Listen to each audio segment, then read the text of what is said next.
So the next video I wanted to do was part of a set that I had done in the old recordings and then obviously deleted. And I think it's really a pretty pivotal one that speaks to many and is definitely one that I refer to often.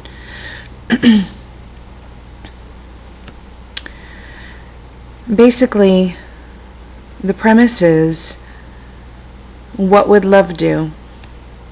How would love respond? And what would love say?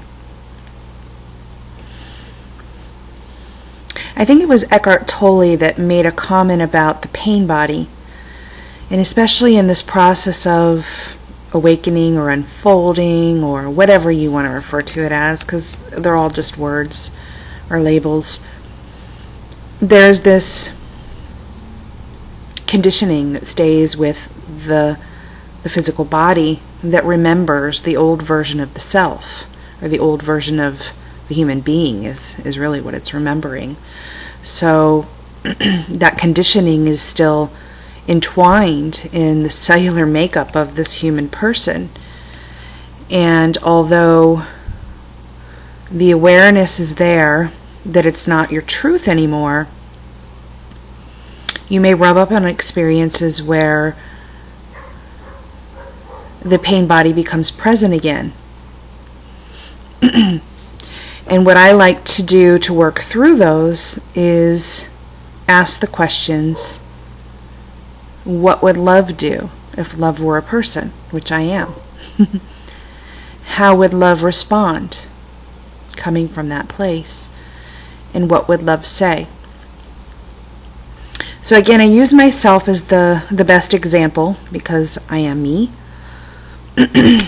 And so in dealing with my son, Declan, who knew me before my near-death experience and obviously knows me after, he knows kind of two versions of Kelly. Although now that it's been 4 years, less and less of the old Kelly stuff is in his awareness, but there's still some of that on occasion. I'm a very neat, tidy person, and I keep my home that way, and I keep myself that way, and I kept my child that way. So I was one of those people who, if he got muddy or dirty, I would have him change his clothes versus letting him be in muddy or dirty clothes all day. Or if we went out and he had an ice cream and he got it all over his t-shirt, I would say, go change your shirt when we got home. I let him enjoy things, but there was still this necessity for me as a mom to keep his appearance nice. That was part of my story, that he and my home and myself looked nice. So, speed forward to my near-death experience and this awareness expansion, or whatever you want to call it. And all of a sudden, yes, I still like a clean house. Yes, I still like to keep myself nice, and I like to keep him nice. But it's not, there's no, There's no resistance to if that doesn't happen. So if he is to get muddy or get ice cream on his shirt, I'm able to just see it as it is and just kind of laugh it off. I may still say, go change your shirt, but I'm laughing about it. There's no, it doesn't bug me. It doesn't bother me. It's not like I'm looking at his shirt and going, oh, that's horrible. Where the old Kelly's pain body, that was my experience. So I'll tell you how this works. And it's a really great tool as you're working on the thoughts that are still arising, because they will. The thoughts will never stop. You are in a human form and you're in a human experience, and so you will be human.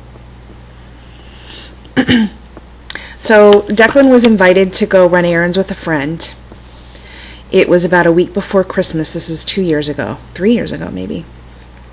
He had just gotten a beautiful package of Ralph Lauren clothing from his grandmother. She goes over to Singapore and she gets these beautiful clothes for him.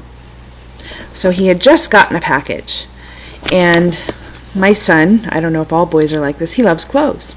So he wanted to run and try on some of the outfits, and one of the outfits he really liked, he kept on.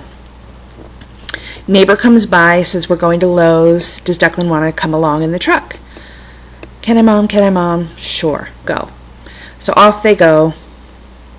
I think nothing of it. About an hour and a half later, I hear the truck pull in the driveway, and I look out the front bay window, and I see them get out, and Declan is covered in mud, head to toe. I think he had his brand new sneakers on, too. It was like all of his new school clothes. So I felt the pain body. I felt tightening of the body, like this need to be upset, this need to be angry, this need to be like, what was he thinking? And as soon as I felt that, I went right to this question.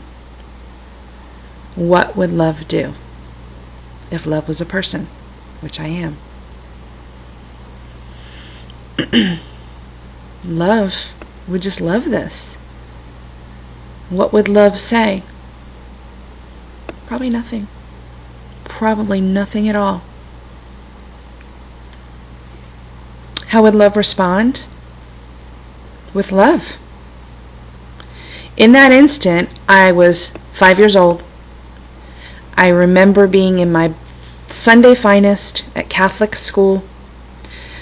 Kids got out before the parents did. I was wearing my patent leather shoes and my white tights and my little pretty dress, and I was hopping in mud puddles. True story. I might have strawberry seeds in my teeth, by the way, so I just had my smoothie. Just bear with me if you see little black things in my teeth. Oh, I cracked myself up. Sorry. So, here I am, this little girl, hopping in mud puddles. And guess what happened to me? I got a spanking. I got in trouble. Good little girls don't do that in their Sunday finest. All of a sudden, my whole body just calmed down. There was this beautiful, beautiful peacefulness about what was happening with my son. They come up to the door. I open the door, and there stands Declan, and he is expecting my pain body. He's expecting that conditioned Kelly to react, to respond, to be angry, to be disappointed. In that moment, I got down on his level and I looked him right in the eyes. And I said, "Did you have fun?" And I can see this apprehension, like, is this a trick question? And he kind of leans back a little bit and he says, "Mm-hmm." And I said, "Were you hopping in mud puddles? Is that what you were doing?" And then, of course, the story comes. Yeah, well, his dad had to get wood cut, and there was this big puddle, and we were jumping off this thing into the mud. And then he looks down and he goes, "But my new clothes, Mom." And I said, "You know what? It's mud. It washes away. You had a ball. You had so much fun." And then I told him my story of pouncing in mud around the age of 5. And what this did for both of us was validate that we could be in the moment and love it and not have any repercussions. There was no need to punish this. There was no need to respond in a way other than with love. The rest of that day, my little guy hopped around this house, validated in being who he was. His confidence was skyrocketed. He made a choice, and that choice was to be love, to be joy, to be in the moment, to experience, and to not have to be punished for that. Did he look for my pain body, my conditioning? You betcha he did. But as he saw that that conditioning was gone and that the response was of love, sorry, my computer goes into sleep mode, he trusted it more and more. He began to come to me to communicate with me more and more. He began to openly tell me about things that were happening in his day that maybe the pain body wouldn't have wanted to hear. Our communication opened, our awareness and our relationship opened.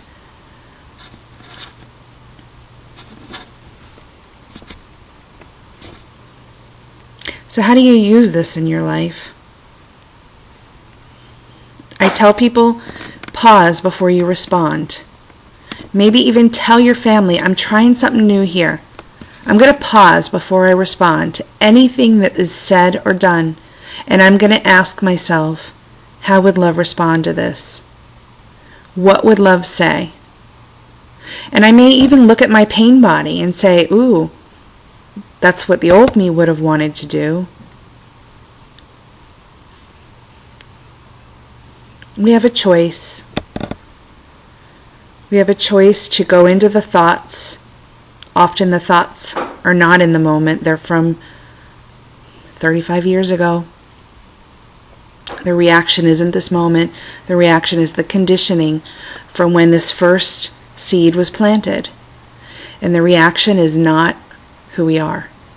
The thought is not who we are. We can never hold a thought about ourselves that is true. So how could the pain body of cleanliness be true?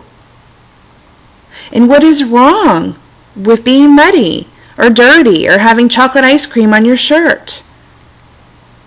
Truly. Certainly you may be using this for bigger things. Maybe there's someone in your family with addiction and your loving response wants to be, I support you. Or maybe your loving response wants to be, I hear you. Because often love will say nothing at all. Love will just be an ear. Love will just be a presence. Because there is rarely anything that love can say except I love you. Right where you are. So I wanted to share that. That's a pretty big one for me as a mom, as a family member. The pain body is still there. I feel it sometimes. I feel the conditioning wanting to creep into that moment, but I'm aware of it now. And I can laugh at it, and I can say, that's not who I am. You're so funny. I see what you're trying to do there, but that's not who I am.